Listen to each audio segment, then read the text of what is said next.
नमस्कार. ट्रेडिंग शाळा स्वरूपमध्ये तुमचं पुन्हा एकदा स्वागत आहे. आजचा व्हिडिओ आहे की झिरोदाचं अकाउंट कसं ओपन करायचं. सो मी स्पेशली झिरोदाचं अकाउंट कसं ओपन करायचं याबद्दल सांगणार आहे. कारण गेली 3 वर्षे मी स्वतः झिरोदाचं अकाउंट काईट ॲप यूज करत आहे. सो ते अकाउंट कसं ओपन करायचं याबद्दल मी तुम्हाला पूर्ण इन्फॉर्मेशन देणार आहे. व्हिडिओ बनवण्याआधी व्हिडिओ सुरू करण्याआधी तुम्हाला मला एक गोष्ट सांगायची आहे, की लास्ट वीकमध्ये मी एकही व्हिडिओ अपलोड करू शकलो नाही, कारण मेडिकल इमर्जन्सी होती. पण इथून पुढे मी कंटिन्युअसली व्हिडिओ अपलोड करत जाईन. सो लास्ट वीकमध्ये मला खरंच मेडिकल इमर्जन्सीमध्ये पॉसिबल झालं नाही, त्याबद्दल क्षमस्व. सो लास्ट 3 वर्ष झाली मी झिरोदाचं अकाउंट यूज करत आहे, काईट ॲप यूज करत आहे. पण आजपर्यंत मला कधी असा प्रॉब्लेम क्रिएट नाही झाला. सो मला असं वाटलं की ते अकाउंट कसं ओपन केलं पाहिजे याबद्दल तुम्हाला माहिती देणं फार गरजेचं आहे. स्टार्टिंगला मी ट्राय केलं की ते प्रॅक्टिकली तुम्हाला दाखवावं की स्टेप बाय स्टेप की कसं अकाउंट ओपन केलं पाहिजे. पण माझं ऑलरेडी अकाउंट आहे आणि मी पॅन नंबर टाकून पाहिला, प्लस माझा मोबाईल नंबर यूज करून पाहिला. सो मला पुन्हा नव्याने ते अलाउ करत नाही आहे.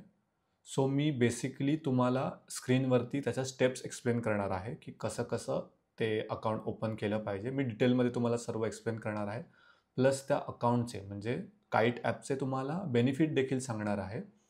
सो आपण कंप्लीट व्हिडिओमध्ये अंडरस्टँड करणार आहोत की अकाउंट कसं ओपन करायचं आहे. ओके. तर पहिले मी तुम्हाला त्याचे बेनिफिट सांगतो, काईट ॲपचे बेनिफिट सांगतो. एक म्हणजे ते नंबर 1 ट्रेडिंग प्लॅटफॉर्म आहे. ओके. त्यानंतर त्याच्यामध्ये 100+ टेक्निकल इंडिकेटर आहेत. आता हे टेक्निकल इंडिकेटर काय असतं किंवा कसं असतं हे तुम्हाला मी नंतर सांगेल. आत्ता तुम्हाला मी एवढं सांगतो की त्याच्यामध्ये 100+ टेक्निकल इंडिकेटर आहेत जे तुम्ही ट्रेडिंग करताना यूज करू शकता. ज्याच्या बेसिसवर तुम्ही बायिंग, सेलिंग करू शकता. त्याच्यानंतर तुम्ही सगळ्या फॉर्ममध्ये तुम्ही म्हणजे त्याच्यामध्ये मल्टिपल फॉर्म्स अवेलेबल आहेत. म्हणजे स्टॉक्समध्ये आहे, फ्युचर्स अँड ऑप्शन्स आहे, देन ETF आहे, बॉन्ड्स आहे, कमोडिटी आहे. सो एकाच प्लेसमध्ये तुम्हाला हे सगळे ऑप्शन्स अवेलेबल आहेत, जे तुम्ही त्याचा बेनिफिट घेऊ शकता. ओके. त्यानंतर तुम्ही प्राईस अलर्ट सेट करू शकता. सो एखादी प्राईस आहे, ज्या प्राईसला जर पर्टिक्युलर व्हॅल्यू पोचली किंवा पर्टिक्युलर स्टॉक पोचला, तर तुम्हाला अलर्ट येऊन जातो. सो तुम्ही तसं अलर्ट पण सेट करू शकता. त्याच्यानंतर बास्केटचा ऑप्शन असतो, ज्याच्यामध्ये तुम्ही मल्टिपल ट्रेड एकाच वेळी तुम्ही एक्झिक्यूट करू शकता. सो एक बास्केट ऑप्शन पण असतो. त्याच्यानंतर IPOला देखील तुम्ही या काईट ॲप थ्रू अप्लाय करू शकता. आणि यापेक्षा अजून बरेच सारे बेनिफिट आहेत, जे तुम्हाला हळू-हळू जेव्हा तुम्ही काईट ॲप यूज करायला सुरुवात कराल, तेव्हा तुम्हाला ते हळू-हळू कळत जाईल. ओके. तर तुम्हाला ते अकाउंट ओपन करण्याआधी तुमच्याकडे कोणते-कोणते डॉक्युमेंट असले पाहिजे, ते मी तुम्हाला या स्क्रीनवर दाखवत आहे. पहिलं म्हणजे तुम्हाला रिक्वायर्ड डॉक्युमेंटमध्ये पाहिजे तुमच्याकडे पॅन नंबर. कारण ते तुमच्या टॅक्स रिलेटेड पॅन हे बाय डिफॉल्ट तुमचं टॅक्सशी कनेक्टेड राहतं. सो तुम्हाला पॅन नंबर रिक्वायर्ड आहे. त्याच्यानंतर आधार नंबर, जो तुमचा मोबाईल नंबरशी लिंक पाहिजे. ओके.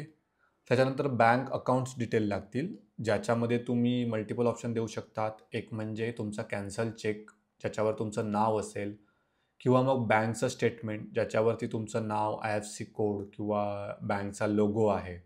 ओके. किंवा पासबुक, असे तुम्हाला हे डॉक्युमेंट लागतील. आणि जर तुम्हाला FNO करायचं असेल, तर तुम्हाला इन्कम प्रूफ देखील लागेल. ओके. तर आता इन्कम प्रूफमध्ये तुम्ही काय-काय दाखवू शकतात, त्याचे तुम्हाला मी ऑप्शन्स सांगतो की काय-काय इथे ऑप्शन्स आहेत. एक म्हणजे बँकचं स्टेटमेंट, 6 मंथचं बँकचं स्टेटमेंट किंवा तुमची सॅलरी स्लिप. जर तुम्ही जॉब करत असाल, तर तुमची लेटेस्ट सॅलरी स्लिप. ओके. किंवा तुमचं लेटेस्ट ITR एक्नॉलेजमेंट. जर तुम्ही ITR फिलअप करत असाल, तर त्याचं एक्नॉलेजमेंट असतं, ते तुम्हाला द्यावं लागेल. किंवा फॉर्म 16 अगेन जर तुम्ही जॉब्स करत असाल, तर फॉर्म 16 तुम्हाला तुमच्या कंपनीकडनं मिळत असतो, तो फॉर्म 16. किंवा certificate of net worth more than 10 lakh ते. किंवा मग तुमचं जर latest statement of the DMart holding, जर तुमचे डीमार्टमध्ये काही होल्डिंग्स असतील, तर त्याचं तुम्हाला लेटेस्ट स्टेटमेंट द्यावं लागेल. किंवा तुमचे FDजमध्ये काही जर सेव्हिंग्स असतील, तर त्याची रिसिप्ट तुम्हाला द्यावी लागेल. सो हे जे स्क्रीनवर दिसतात, हे रिक्वायर्ड डॉक्युमेंट आहेत एफ-एन-ओसाठी. जर तुम्हाला एफ-एन-ओ करायचं असेल तर यामधलं तुम्ही कोणतं पण एखादं डॉक्युमेंट देऊ शकता. सो बेसिकली बँक स्टेटमेंट 6 मंथचं हे सगळ्यांकडेच अवेलेबल असते. सो ते तुम्ही देऊ शकता. ओके. सो आता आपण त्याच्या स्टेप्स पाहू. अकाउंट ओपनिंगच्या स्टेप्स कशा असतात किंवा काय स्टेप्स आहेत हे मी तुम्हाला इथं दाखवतो किंवा एक्सप्लेन करतो. कारण मला प्रॅक्टिकली तुम्हाला ते दाखवणं पॉसिबल नाही आहे, कारण ऑलरेडी माझं अकाउंट आहे. अकाउंट ओपनिंगची लिंक मी तुम्हाला डिस्क्रिप्शनमध्ये देणार आहे. त्यावर तुम्ही क्लिक करून अकाउंट ओपन करू शकता. ओके.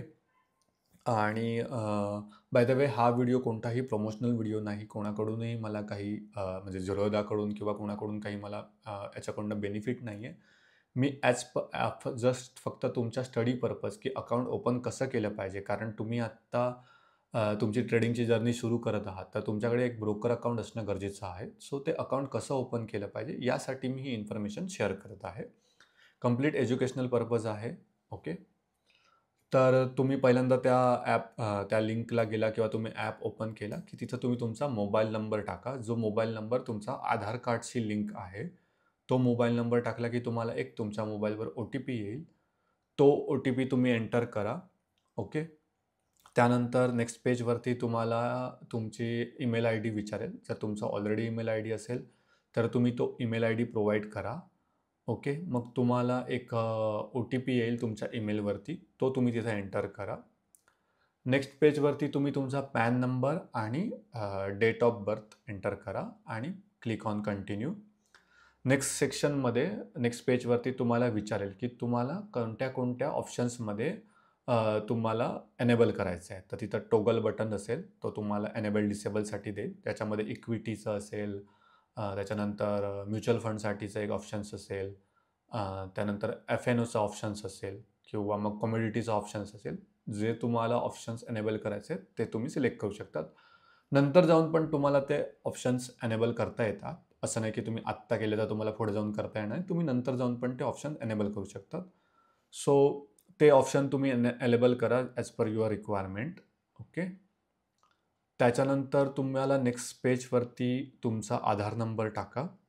आधार नंबर टाकल्यानंतर तुमच्याकडे एक ओ-टी-पी येईल. तो ओ-टी-पी एंटर करा आणि त्याच्यानंतर 6 डिजिट डिजिलॉकर पिन एंटर करा आणि तुमचं KYC व्हेरीफाय करून घ्या. ओके.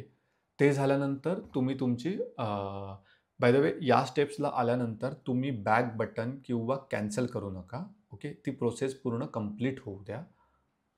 ओके. त्याच्यानंतर तुम्ही नेक्स्ट पेजवरती तुम्हाला तुमची पर्सनल डिटेल एंटर करायला सांगेल. त्या पर्सनल डिटेल मध्ये तुम्ही एंटर करा तुमचं नाव ॲज पर पॅन. त्याच्यानंतर तुमचं वडिलांचं नाव, आईचं नाव, तुमचा मॅरिटल स्टेटस काय आहे, तुम्ही मॅरिड आहात की अनमॅरिड आहात, तो ऑप्शन तुम्ही सिलेक्ट करा.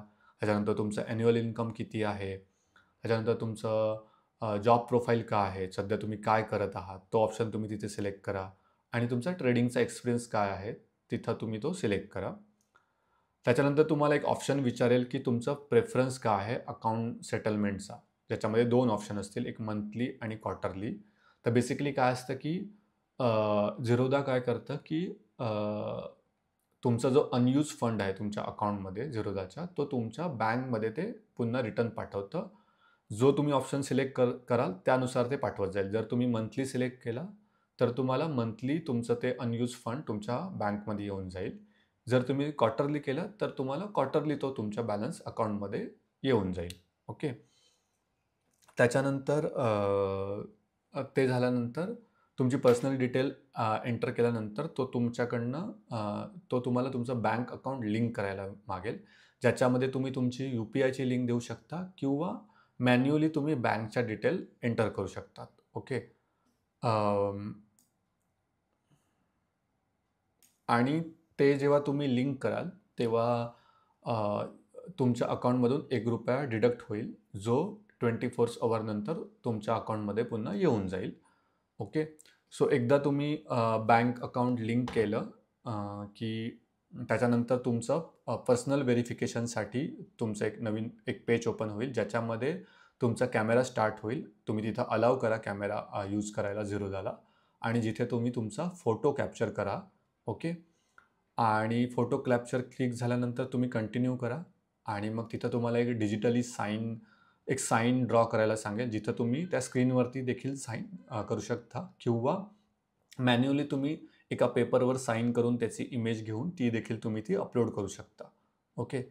याच्यानंतर तुम्हाला एक डॉक्युमेंट अपलोडसाठी एक पेज येईल, ज्याच्यामध्ये जर तुम्ही मॅन्युअली बँकचे डिटेल्स टाकले असतील, तर तुम्हाला बँकचा प्रूफ तुम्हाला एंटर करावा लागेल. प्लस जर तुम्ही एफ-एन-ओचा ऑप्शन जर सिलेक्ट केला असेल, तर त्या एफ-एन-ओच्या ऑप्शनसाठी तुम्हाला एक इन्कम प्रूफ द्यावं लागेल. जे कोणते ऑप्शन्स आहेत इन्कम प्रूफसाठी, जे मी ऑलरेडी सांगितलेत. या 6-7 ऑप्शनमधील तुम्हाला एक ऑप्शन तिथं अपलोड करावा लागेल. ओके. आणि त्याच्यानंतर नेक्स्ट ऑप्शनमध्ये तुम्हाला नॉमिनी ॲडसाठी विचारेल, जिथे तुम्ही 3 नॉमिनी ॲड करू शकता. सो बेसिकली अचानक जर तुमचं काही झालं किंवा तुम्हाला अनफॉर्च्युनेट इव्हेंट झाला, तर ती अमाउंट किंवा त्याची ओनरशिप त्या नॉमिनीकडे जाईल. सो त्यासाठी ते नॉमिनीचा ऑप्शन्स असतो, जिथं तुम्ही तुमच्या वडिलांचं, आईचं, भावाचं, बहिणीचं किंवा तुम्ही तुमच्या वाईफचं नाव ॲड करू शकता. ओके. सो त्यासाठी ते ऑप्शन्स असतो. नॉमिनी तुम्ही नंतर जाऊन पण ॲड करू शकता. जर तुम्ही आत्ता ती स्टेप स्किप्स केली, तर तुम्ही नंतर जाऊन पण तुम्ही नॉमिनी अपडेट करू शकता. ओके. त्याच्यानंतर तुम्हाला एक डिजिटली साइन करायला ऑप्शन येईल, जिथे तुम्हाला डिजिटली सिलेक्ट करावं लागेल, डिजिटली साइन म्हणून. ओके. आणि ही कंप्लीट प्रोसेस झाल्यानंतर तुमचं अकाउंट ओपन होईल, जिथं तुम्हाला तुमचा अकाउंटचा नंबर दिसेल, युजर आय डी दिसेल. त्या युजर आय डीनुसार तुम्ही काईट ॲपला लॉग इन करून तुमचा पासवर्ड सेट करून तुम्ही लॉग इन करू शकता. पण जोपर्यंत ते अकाउंट ॲक्टिवेट होत नाही, तोपर्यंत तुम्ही त्याच्यामध्ये ट्रेडिंग करू शकत नाही. सो बेसिकली ते अकाउंट 48 अवर्स नंतर ते अकाउंट ॲक्टिवेट होतं, ज्याचा तुम्हाला मेल येऊन जाईल, ज्याच्यामध्ये तुमचं युजर आय डी, क्रेडेन्शियल सगळी इन्फॉर्मेशन तुम्हाला मेल थ्रू येऊन जाईल. ओके. सो ही कंप्लीट अकाउंट ओपनिंगची प्रोसेस आहे. ओके. आणि याची जी लिंक आहे अकाउंट ओपनिंगची, जी मी तुम्हाला डिस्क्रिप्शनमध्ये देतो, ज्याच्यावर तुम्ही क्लिक करून अकाउंट ओपनिंग करू शकता. ओके. 3 वर्ष झाली मी स्वतः झिरोदाचा अकाउंट यूज करत आहे, काईट ॲप यूज करत आहे. आजपर्यंत मला कोणताही प्रॉब्लेम नाही आला आहे आणि मी एकदम स्मूथली ते यूज करतो आहे आणि एकदम युजर फ्रेंडली ॲप्लिकेशन आहे ते. सो तुम्ही पण ते यूज करा. ओके. येस. सो भेटू पुढच्या व्हिडिओमध्ये. आणि जर तुम्ही अजूनपर्यंत या चॅनलला सबस्क्राईब केलं नसेल, तर चॅनलला नक्की सबस्क्राईब करा. आणि जसं मी नेहमी म्हणतो, की आपल्याला एक मराठी लोकांची, ट्रेडरची कम्युनिटी बिल्ड करायची आहे. सो त्यासाठी तुम्ही हे व्हिडिओ मॅक्झिमम लोकांपर्यंत पोहोचवा. ओके. भेटू पुढच्या व्हिडिओमध्ये. Thank you.